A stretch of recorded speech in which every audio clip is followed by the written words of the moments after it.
नारायण भगवान की कथा का पंचम अध्याय सुनाऊंगी। श्री सूत जी बोले, हे ऋषि मुनियों, मैं और भी कथा सुनाता हूँ। कौशलपुर के एक राजा था, तुंगध्वज। प्रजा उसकी छत्र छाया में आनंद पूर्वक रह रही थी। राजा तुंगध्वज अपनी प्रजा के दुख सुख का बहुत ध्यान रखता था, लेकिन एक बार उसने श्री सत्यनारायण भगवान का प्रसाद ग्रहण नहीं किया। तब सभी चिंताओं से मुक्त करके धन संपत्ति के भंडार भरकर प्राणियों को जीवन के सभी सुख देने वाले श्री सत्यनारायण भगवान ने राजा को प्रसाद ग्रहण न करने का दंड दिया। राजा तुंगध्वज जंगल के हिंसक पशुओं का शिकार करने निकला था। तेजी से घोड़ा दौड़ाकर शिकार का पीछा करते हुए वह अपने सैनिकों से अलग हो गया और देर तक हिंसक जानवरों का शिकार किया। अतः कुछ देर विश्राम करने की इच्छा से वह एक बड़े वृक्ष के नीचे जाकर बैठ गया। समीप ही कुछ चरवाहे श्री सत्यनारायण भगवान की पूजा कर रहे थे। राजा ने उनके पास से गुजरते हुए सत्यनारायण भगवान को नमस्कार नहीं किया। चरवाहों ने राजा को पूजा के बाद प्रसाद दिया तो राजा ने उन्हें छोटे लोग समझकर प्रसाद ग्रहण नहीं किया और घोड़े पर सवार हो अपने नगर की ओर चल दिया। राजा जब नगर में पहुंचा तो देखा उसका सारा वैभव, धन, संपत्ति आदि नष्ट हो गया है। श्री सत्यनारायण भगवान के प्रकोप से राजा निर्धन हो गया। तब राज ज्योतिषी ने राजा से कहा, महाराज, आपने अवश्य ही कोई भूल की है।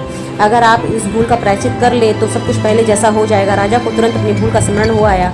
अतः मंदिर में जाकर राजा ने श्री सत्यनारायण भगवान की इससे क्षमा मांगी और उनकी पूजा की। पूजा के बाद प्रसाद ग्रहण करने से श्री सत्यनारायण भगवान की अनुकंपा से चमत्कार हुआ।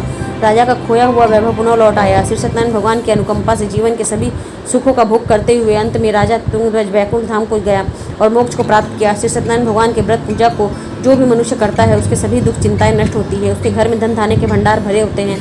निसंतानों को संतान की प्राप्ति होती है और सभी मनोकामनाओं को प्राप्त कर मनुष्य अंत में मोक्ष प्राप्त करते हुए सीधे वैकुंठ धाम को जाता है।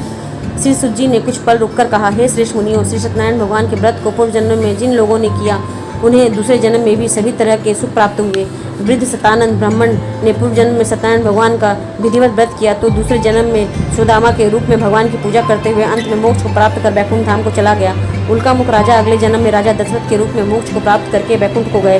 व्यापारी ने मोर ध्वज के रूप में जन्म लिया और अपने पुत्र को आरे से चीर कर भगवान की अनुकंपा से वैकुंठ को प्राप्त कर किया।